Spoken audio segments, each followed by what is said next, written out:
Gravado por Adriana Sasciuto. Canaã, por Graça Aranha, capítulo 4. Na manhã seguinte, Milkau e Lentz muito cedo estavam admirando o lugar. No seu passeio, aproximaram-se do Rio Doce que, depois de se fatigar em curvas de réptil por entre os brandos contornos da terra maravilhosa do Espírito Santo, ali se desdobrava a perder de vista. As grandes chuvas dos dias anteriores tinham enchido fartamente o rio, sobre cujo dorso luzidio e dormente a brisa perpassava volátil, estremecendo num leve arrepio a úmida superfície. Era a única quebra da imobilidade. A onipotente amplidão das águas engolira as margens, devorara a vegetação das praias e o tronco das árvores cujos galhos outrora, pendidos como chorões, simulavam sorver a água e agora, quase submersos, tingiam numa orla verde o cinzento pérola do rio. A cheia domina toda a paisagem, avassalando com singular grandeza o perfil da mata, crivada de clareiras, e a tímida linha de montanhas ao longe. Emanadas das águas suspensas sob o céu, névoas densas apagam por instantes o sol, a sombra cobre a terra e faz a cor. Abre-se uma trégua para o eterno conflito da luz e dos tons, e o panorama que se apresenta não é o constante dia de sol pleno, inundando de um só colorido, fulvo amarelo, o espaço e as coisas. Não é a larga e quente paisagem monótona, indistinta, onde o crepúsculo é um sonho fugaz e a noite cai como uma cortina negra que fecha bruscamente o dia. Milkau e Lentz sentiram naquela cerração o delicioso momento da ressurreição das cores esplêndidas e nestas voluptuosamente repassavam o faminto apetite da vista. Não há nada, dizia o Milkau enquanto andavam, como esta tranquilidade para formar o quadro da vida. E hoje me sinto feliz como jamais pensei que o seria. É que a felicidade é o esquecimento e a esperança. Parece-me que atingimos uma região aonde não chegam os gemidos humanos. Aqui não há um sinal de sofrimento. Tudo é vida fácil, risonha e amável. No fundo, a natureza humana é feita para o gozo. Por isso mesmo o prazer lhe é mais inerente e imperceptível. E a dor, sensação estranha e rude, o espalha como um tufão. Quantos elementos, porém, não estão em nós para afastar a dor? Com que facilidade não a esquecemos e como um só minuto de descanso não nos dá a ilusão da eterna calma. É que nós somos vítimas dos divertimentos da natureza, que por esses pérfidos e doces venenos, cujos segredos ela possui, nos acorrenta à vida para martirizar-nos ao seu sabor. Mas a vida é mais natural do que a morte, o prazer mais do que o sofrimento, e tu emprestas à natureza uma consciência que ela não tem. Ela não existe como entidade, distinguindo-se pela vontade. A nossa superioridade sobre ela, tu sabes, está exatamente nessa consciência que é nossa, que percebe as suas leis, as suas fatalidades e nos obriga a tomar o caminho mais seguro para a harmonia geral. E hoje, aqui situados neste mundo, que começa ainda virgem dos sacrifícios, temos de tirar o verdadeiro sentido da nossa excepcional situação. Adormeçamos as tristezas do nosso passado, já que não podemos apagá-las de todo, e a vida nova se abra para nós como um sonho realizado. E eu também vejo aqui a terra imaculada com as suas grandes energias de felicidade, e nela viverei para ver reconstruída a cidade antiga, forte, dominadora, que saltando pelos séculos de humilhação, vem a renascer neste grande cenário. A esperança, disse Milkau a sorrir, apodera-se de nós e arrebata-nos para o futuro. Não é verdade que somos felizes? Pela linha da praia que a enchente, comendo o mato, tornava apenas uma vereda, continuavam eles o passeio. Muitas vezes tinham de abandonar o caminho e cortar pelas picadas dentro da vegetação. Outras passavam aos pulos de pedra em pedra e riam com essa ginástica, abandonados à sensação agradável da fresca manhã e à volúpia das ilusões. Por longo espaço o panorama era imutável, mas o que havia de monótono não fatigava, porque a vastidão das águas, a sua opulência, eliminava o enfado como que alargando o espírito num conforto amplo e benfazejo. Hoje, disse Milkau quando chegaram a um trecho desembaraçado da praia, devemos escolher o local para a nossa casa. Oh, não haverá dificuldade nesse deserto de talhar o nosso pequeno lote, desdenhou Lentz. Quanto a mim, replicou Milkau, uma ligeira inquietação de vago terror se mistura ao prazer extraordinário de recomeçar a vida pela fundação do domicílio e pelas minhas próprias mãos. O que é lamentável nesta solenidade primitiva é a intervenção inútil do Estado. O Estado, que no nosso caso é o agrimensor felicíssimo. Não seria muito mais perfeito que a terra e as suas coisas fossem propriedade de todos, sem venda, sem posse? O que eu vejo é o contrário disto.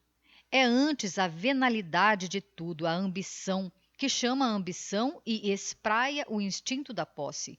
O que está hoje fora do domínio, amanhã será a presa do homem. Não acreditas que o próprio ar que escapa à nossa posse será vendido mais tarde nas cidades suspensas, como é hoje a terra? não será uma nova forma da expansão da conquista e da propriedade? Ou melhor, não vês a propriedade tornar-se cada dia mais coletiva numa grande ânsia de aquisição popular, que se vai alastrando e que um dia, depois de se apossar dos jardins, dos palácios, dos museus, das estradas, se estenderá a tudo? O sentimento da posse morrerá com a desnecessidade, com a supressão da idéia da defesa pessoal, que nele tinha o seu repouso. Pois eu, ponderou Lentz, se me fixar na idéia de converter-me em colono, desejarei ir alargando o meu terreno, chamar a mim outros trabalhadores e fundar um novo núcleo, que signifique fortuna e domínio, porque só pela riqueza ou pela força nos emanciparemos da servidão. O meu quinhão de terra, explicou Milkau, será o mesmo que hoje receber. Não o ampliarei, não me abandonarei à ambição, ficarei sempre alegremente reduzido à situação de um homem humilde entre gente simples. Desde que chegamos, sinto um perfeito encantamento. Não é só a natureza que me seduz aqui, que me festeja, é também a suave contemplação do homem. Todos mostram a sua doçura íntima estampada na calma das linhas do rosto. Há como um longínquo afastamento da cólera e do ódio. Há em todos uma resignação amorosa. Os naturais da terra são expansivos e alviçareiros da felicidade de que nos parecem os portadores. Os que vieram de longe esqueceram as suas amarguras, estão tranquilos e amáveis. Não há grandes separações. O próprio chefe troca no lar o seu prestígio pela espontaneidade niveladora, que é o feliz gênio da sua raça. Vendo-os, eu adivinho o que é todo este país, um recanto de bondade, de ouvido e de paz. Há de haver uma grande união entre todos. Não haverá conflitos de orgulho e ambição. A justiça será perfeita. Não se imolarão vítimas aos rancores abandonados na estrada do exílio. Todos se purificarão e nós também nos devemos esquecer de nós mesmos e dos nossos preconceitos para só pensarmos nos outros e não perturbarmos a serenidade desta vida. No encalço deles uma voz clamava, tirando-os da divagação. Mas então que fugida foi essa? Para onde se botam? Voltaram-se como se despertassem e viram a cara triangular interrogativa do agrimensor, que vinha quase a correr. Bom dia, disse Milkau, agarrando com entusiasmo as duas mãos de Felicíssimo, que se atirava a ele num gesto festivo e bondoso. Pregaram-me uma peça. Acordo, visto-me num pulo, vou procurá-los para um dedo de prosa e os meus amigos já tinham azulado. Tivemos pena de acordá-lo, pois havia um grande silêncio na casa quando saímos. E, distraídos, viemos até aqui. Pois eu, insistiu o agrimensor, pus-me à caça de vocês, farejei aqui e acolá e fui bem feliz em ter virado para esta banda. E nem tomaram café nem nada. Não acha, disse Lentz, melhor desistirmos disso e aproveitarmos o tempo para um passeio mais longo? Seja, voltaremos ao barracão à hora do almoço. Por que não aproveitamos para ver o lote de... Que ontem lhes falei. De que lado fica? Perguntou Milkau. Aqui mesmo, nesta direção. E Felicíssimo, olhando rapidamente para os lados, concluía orientado. Aqui devemos estar no lote 20, mais ou menos. Andemos um pouco, 1 quilômetro, e eu lhes mostrarei o número 10. Felicíssimo tomou a frente, seguido pelos outros, caminhando um a um na estreita beirada. A conversa ia se fazendo em vozes altas, seguia imprevista, sem sequência, aos saltos e trambolhões. E o sol que se desprendia das nuvens transformava com violência o repousado quadro da manhã nevoenta.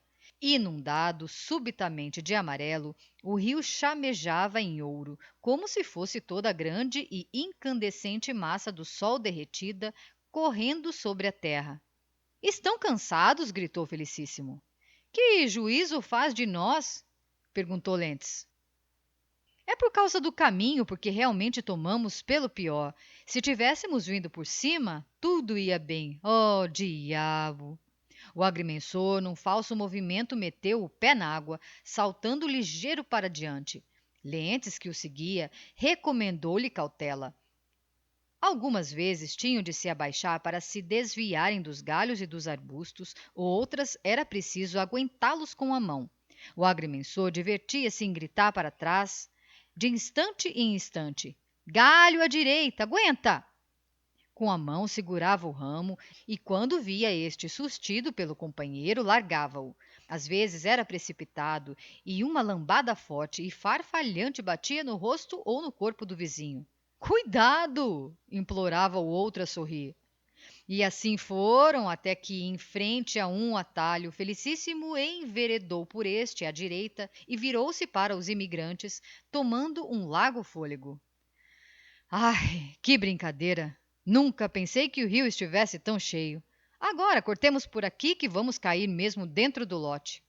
Passando para a ligeira sombra do mato e caminhando pela picada, que não era muito batida nem destocada, iam vagarosamente, evitando os tropeços e as poças d'água.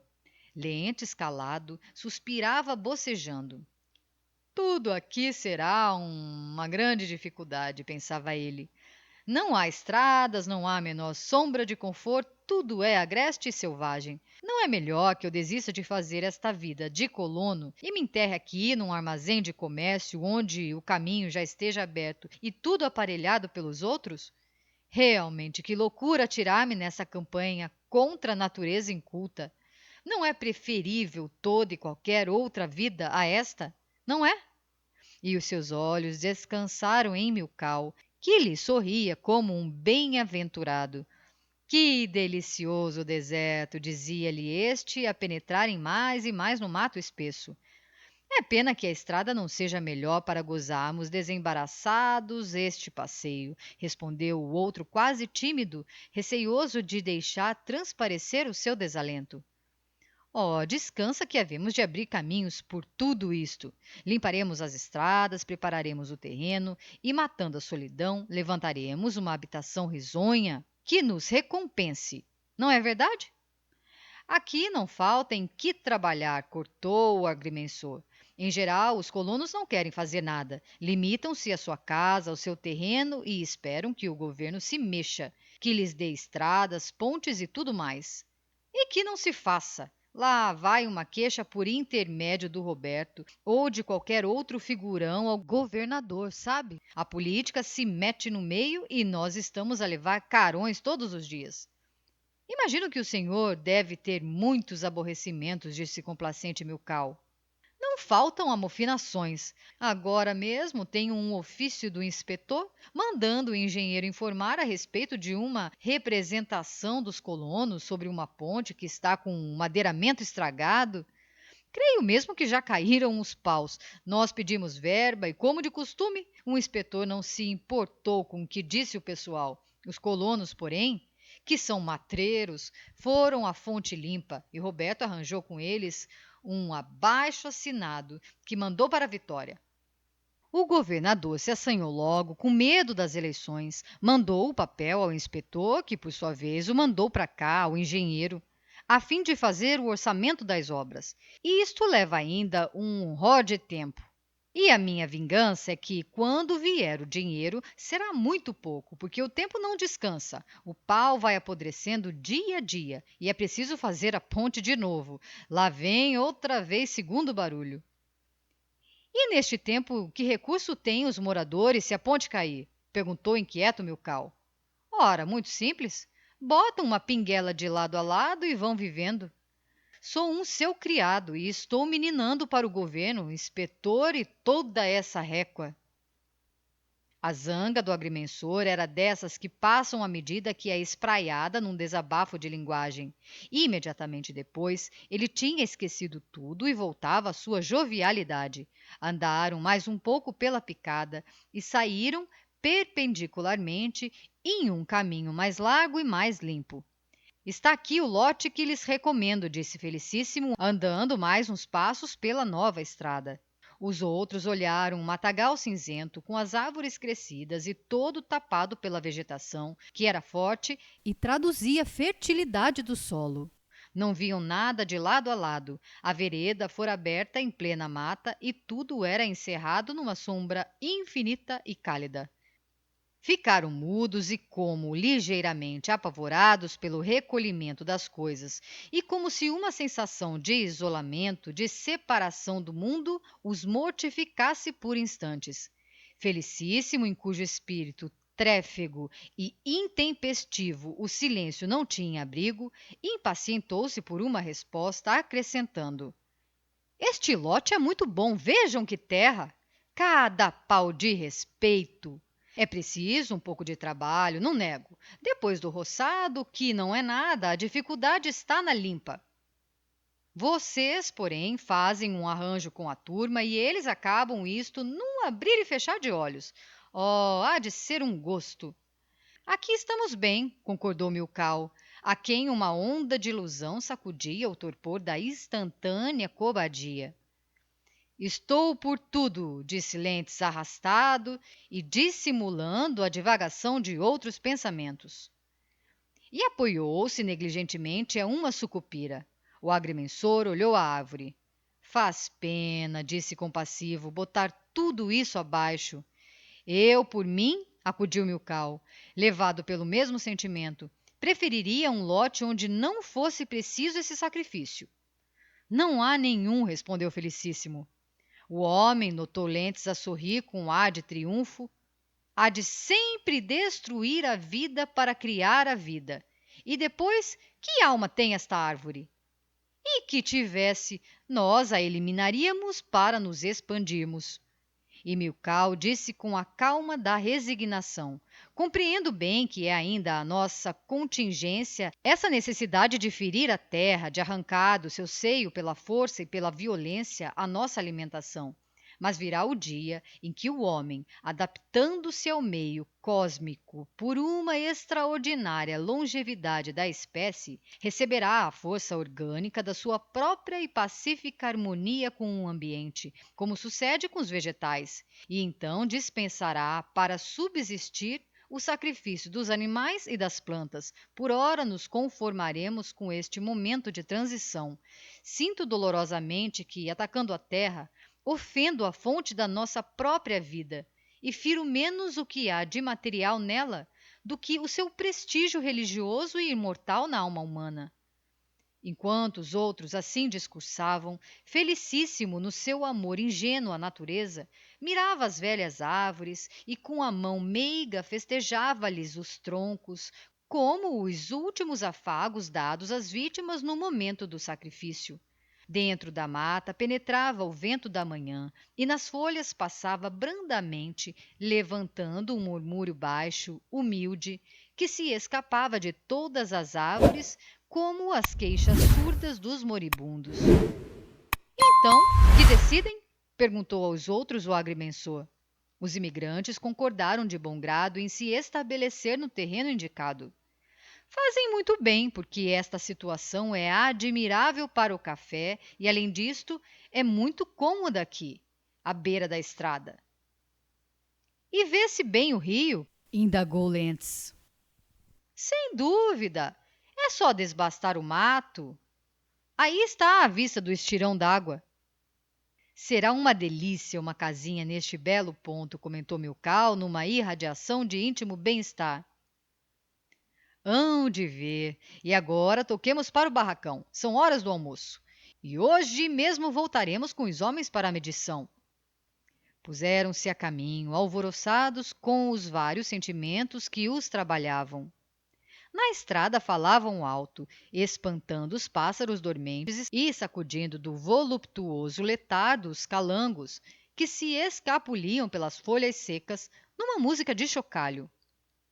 Chegados ao barracão, foram logo para o escritório e aí, em frente ao grande mapa dos terrenos, o agrimensor mostrou-lhes a posição do prazo escolhido, continuando nos calorosos elogios e, ao mesmo tempo, molhando uma pena em tinta encarnada, marcou o lote com uma cruz, à semelhança dos outros que já tinham sido concedidos. As folhas dos requerimentos eram fórmulas impressas e em uma delas Milkau teve de encher com as indicações especiais de identidade os pontos em claro.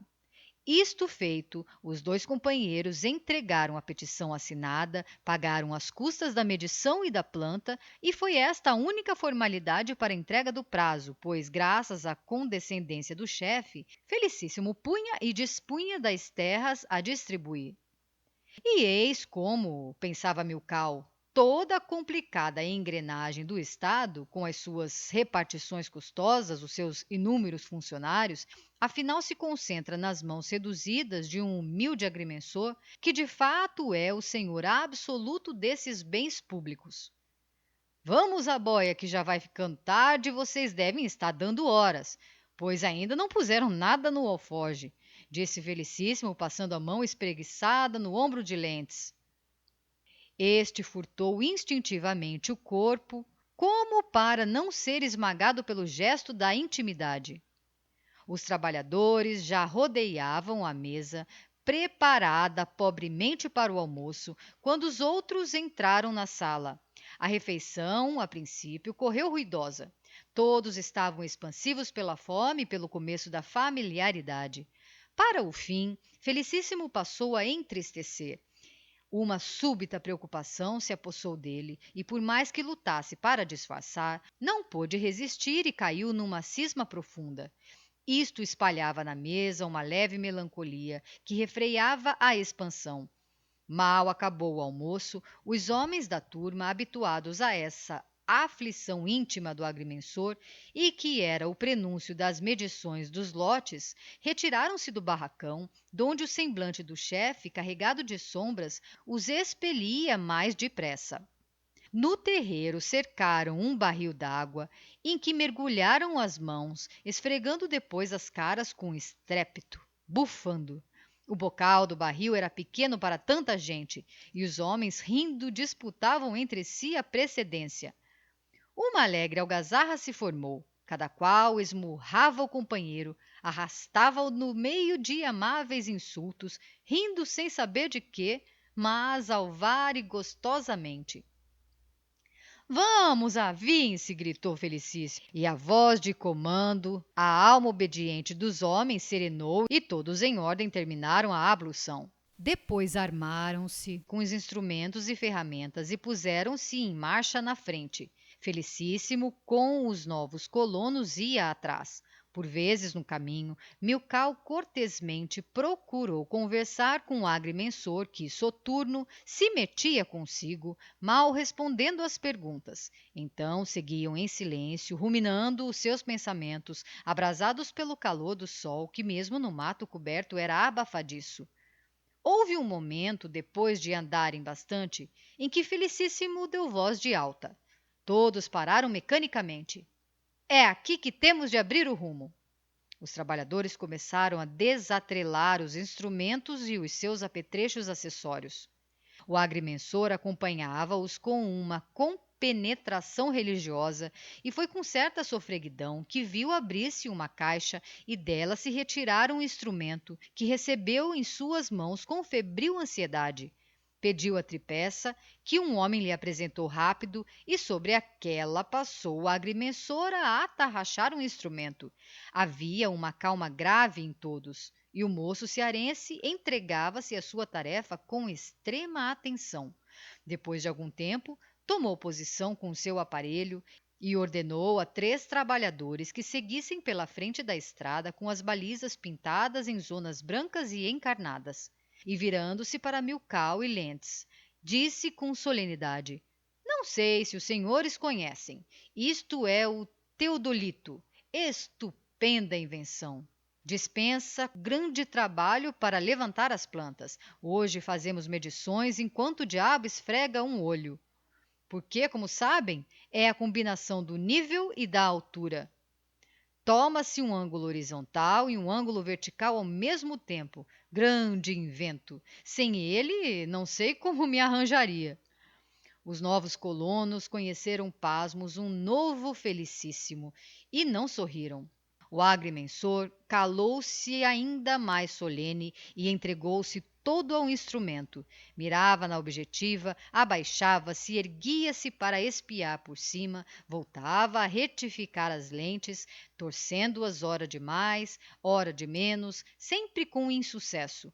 Já o tomava a angústia de não acertar, mas ora teimava em seus movimentos, ora abandonava o aparelho e ia mirá-lo de longe.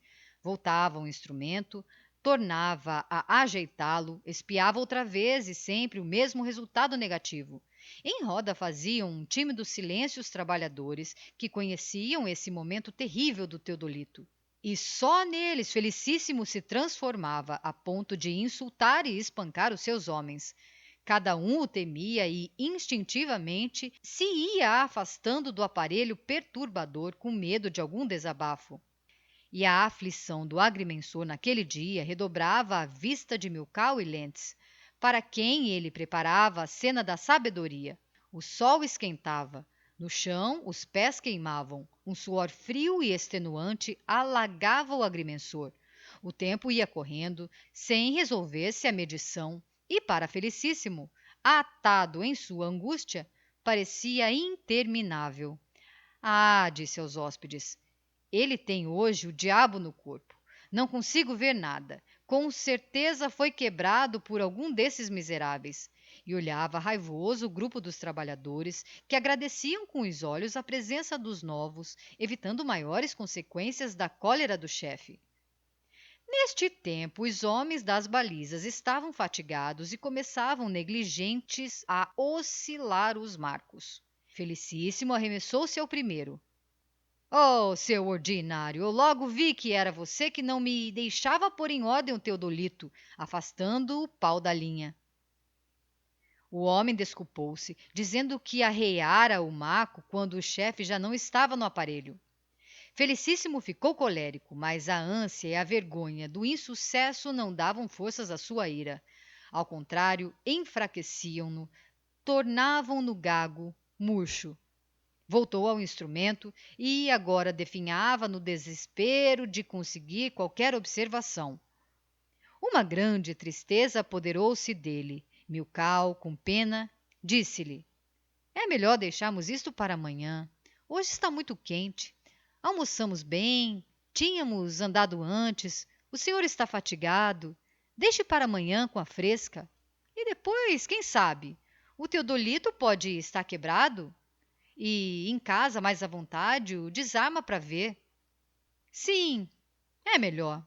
Com certeza há alguma coisa aqui dentro, mas para não perdermos tempo, se fizéssemos a medição com a fita. É um sistema atrasado e de que não gosto, mas enfim, se o aparelho está quebrado, não há remédio. Com certeza. Guarde isto, ordenou Felicíssimo a um homem, apontando desdenhoso para o instrumento. Os trabalhadores miravam-se todos com ar inteligente. Cumpria-se a velha e costumada comédia do Teodolito. Eles sabiam bem que o agrimensor, em mais de 200 medições, não conseguira trabalhar com o maldito instrumento que sobre ele exercia uma influência satânica, lhe alterava o caráter, o punha fora de si e era a causa desse terror cujos prenúncios lhe sombreavam o espírito desde o fim do almoço. À medida que o Teodolito ia desaparecendo na caixa, a alma de Felicíssimo ia se libertando da angústia e o seu jovial humor o retomava francamente, apagando os traços da agonia científica. Esses mulatos, dizia em aparte Lentz a Milkau. E como o agrimensor se aproximasse deles, desinteressado do Teodolito, o alemão parou, disfarçou, alteando a voz um pouco sarcástico. Vamos à fita? A medição fez-se como sempre. As medidas foram tomadas na fachada da frente do terreno e nos fundos dentro da mata. Postes fincados nos 4 ângulos assinalavam o lote adquirido pelos 2 imigrantes. Faltava, porém, abrir o rumo que separasse de lado a lado este quinhão de terra dos outros. Milkau dirigiu-se a Felicíssimo e perguntou-lhe se podia contratar com os homens esse serviço para aquela hora mesma. O cearense objetou que a planta não estava tirada. Não seja essa a dúvida, disse Milkau. Os macos estão colocados e o rumo irá sendo aberto com as balizas e medidas rigorosas. Nós tomamos a responsabilidade de abrir novo rumo, se esse não sair de acordo com a planta. O agrimensor, bondoso e serviçal, aqueceu e Milkau entendeu-se com os homens. Momentos depois, os trabalhadores estavam a derrubar o mato. A princípio iam escolhendo para cortar os pequenos arbustos, ladeando quando se encontravam com uma árvore mais robusta, ainda receiosos de acometer o trabalho. O rumo ia saindo acanhado e torto.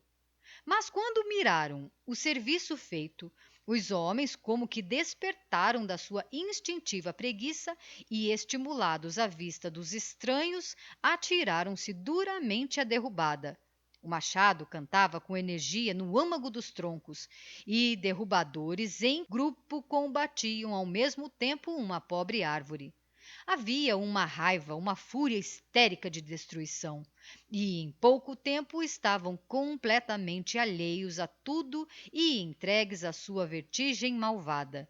O ferro não descansava nos braços, sempre em movimento, num compasso vagaroso. Ouvia-se cair o machado deslocando o ar e arrancando um ronco forte dos robustos peitos dos devastadores.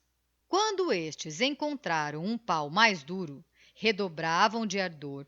O suor lhes escorria, o golpe era tirado bem do chão e no impulso furibundo o ferro penetrava tanto que, para desprendê-lo, o homem tinha de fazer um esforço desesperado. Iam para diante, agora harmônicos e regulares. A pequena fadiga fazia bem aos seus membros hercúleos e a alegria se lhes espraiava nos rostos com gestos. Não mais roncavam com a ânsia dos primeiros movimentos. Agora, habituados ao exercício, serenavam, distraíam-se e das suas bocas rudes deixavam sair os velhos cantos amados. Joca fora o primeiro a soltar a voz. Os alemães instintivamente o imitaram e, cada um em sua própria língua, cantava versos bebidos na fonte natal. O mulato maranhense dizia as saudades do seu coração, tudo o que mais amava com as íntimas energias do seu ser humano, e cantava num tom que era um longo soluço. Adeus campo e adeus mato, adeus casa onde morei, já que é forçoso partir, algum dia te verei. Era o grande acontecimento, o drama da sua vida, esse abandono da terra natal, e ele o cantava sem atender a ninguém, cravando mecanicamente o machado nas árvores. Em outros momentos abandonava esse queixume, e dos seus lábios inconscientes saíam versos de outro caráter. Vi o teu rasto na areia e pus-me a considerar que encantos não tem teu corpo, se o teu rasto faz chorar. Nesta imagem tão fina e tão superior de um sentimento animal, Joca expandia-se em gritos voluptuosos. Perpassava na cadência e no pensamento da estrofe o frêmito da luxúria meiga e doce de toda a sua raça. A esta solitária voz brasileira juntavam-se os acentos fortes e musicais das vozes alemãs. Elas cantavam em coro, e os versos que diziam eram ecos das tabernas do país germânico, e por um momento ali mesmo, em plena selva tropical, os imigrantes sonhavam pela sugestão das cantigas, que se reuniam a beber, joviais e ruidosos. Die alten Deutschen trinken noch ein, noch ein. Os velhos alemães bebem mais um, mais um. A derrubada do rumo prosseguia mais ativa e mais alegre. Os ecos recolhiam as rimas singulares das duas raças que se casavam no ar numa união estranha. Teu rasto faz chorar, knock, knock, em. Milkau, havia uns dias, no alojamento dos imigrantes, deixava embebido na contemplação correr o tempo e não se decidia a começar essa vida, arquitetada pelo seu coração em longo sonho. Uma piedade indefinida diante do sacrifício da mata o entorpecera. Sentia que um pouco da beleza e do esplendor da terra ia morrer. E Milkau vibrava com a recordação de todo o sofrimento que o homem tem causado no mundo. Passando indiferente sem ouvir o gemido do mar rasgado, a queixa da floresta ardente, o estremecimento do ar cortado, por toda a parte destruindo como um fatal portador da morte a integridade da forma. E em roda dele a vida em tudo, na terra geradora, na mulher que ele ama, no pó que pisa. Tudo vive, tudo tem uma voz, uma alma na harmonia eterna do universo. Mas ainda assim Milkau perdoava o homem, compreendia a fatalidade do seu destino e resignava-se numa subordinação indiscutível e indefinida à necessidade. Amanhecia quando se chegou a Lentz e disse resolutamente: temos de queimar o mato. A idéia do fogo chamejou no espírito do companheiro. Pouco depois os homens foram reunidos e todos penetraram na floresta com um recolhimento sacerdotal de quem vai cumprir os ritos de cultos infernais. Num dos ângulos da mata lançaram fogo à primeira moita, que lhes pareceu mais ressequida. Antes que a labareda apontasse para o alto as línguas ardentes, rubras, rápidas, uma fumaça grossa se desprendia do fundo da toiça, suspendia-se no ar leve da floresta, vagando na direção dos caminhos como pastosas nuvens. Começara a queima. O fogo erguera-se e lambia num anseio satânico os troncos das árvores. Estas estremeciam num delicioso espasmo de dor. Toda a ramagem da base foi ardendo e as parasitas como rastilho de pólvora levavam as chamas à copa e a fumaça aumentando entupia as veredas e arremessava para a frente o bafo quente do fogo que lhe seguia no encalço. Muitas árvores estavam contaminadas, ardiam como tochas monstruosas e, estendendo os braços umas às outras, espalhavam por toda a parte a voragem do incêndio. O vento penetrava pelos claros abertos e esfuziava, atiçando as chamas. Pesados galhos de árvores que caíam, troncos verdes que estalavam, resinas que se derretiam estrepitosas, faziam a música desesperada de uma imensa e aterradora fuzilaria. Os homens olhavam-se atônitos diante do clamor geral das vítimas. Línguas de fogo viperinas procuravam atingi-los. Recuavam, fugindo à perseguição das colunas que marchavam. Pelos cimos da mata se escapavam aves espantadas, remontando às alturas num vôo desesperado, pairando sobre o fumo. Uma araponga feria o ar com um grito metálico e cruciante. Os ninhos dependurados arderam, e um piar choroso entrou no coro como nota suave e triste. Pelas abertas do mato corriam os animais destocados pelo furor das chamas. Alguns libertavam-se do perigo, outros caíam inertes na fornalha. Num alvoroço de alegria, os homens viam amarelecer a folhagem verde que era a carne e fender-se os troncos firmes, eretos, que eram a ossadura do monstro. Mas o fogo avançava sobre eles, interrompendo-lhes o prazer. Surpresos, atônitos, Repararam que a devastação tétrica lhes ameaçava a vida e era invencível pelo mato adentro, quase pelas terras alheias. E feros e duros atiravam-se à enxada para cavar o aceiro. Do lado da praia o trabalho foi fácil. O terreno estava desbastado e limpo. Aí abriram rápido o sulco protetor. Do outro lado, no meio da floresta, nos limites da área do lote, a luta foi tremenda. A nevrose do pavor centuplicou-lhes as forças. Os pigmeus, que se não mediam com as árvores e que, não podendo vencê-las, tinham recorrido ao fogo, agora, sob o aguilhão da defesa própria, se arrojavam contra os paus com o denodo de gigantes. E afogueados, enegrecidos, cavaram a trincheira pelo rumo e, se encontravam o embaraço de algum tronco, atacavam no o machado com raiva, com ânsia, com febre.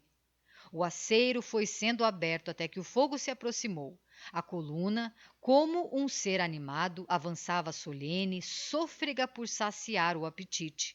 Sobre a terra queimada na superfície, aquecida até ao seio, continuava a queda dos galhos. O fogo não tardou a penetrar num pequeno taquaral. Ouviram-se sucessivas e medonhas descargas de um tiroteio, quando a taboca estalava nas chamas.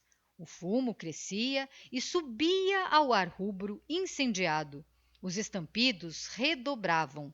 As labaredas esguichavam, enquanto a fogueira circundava num abraço a moita de bambus.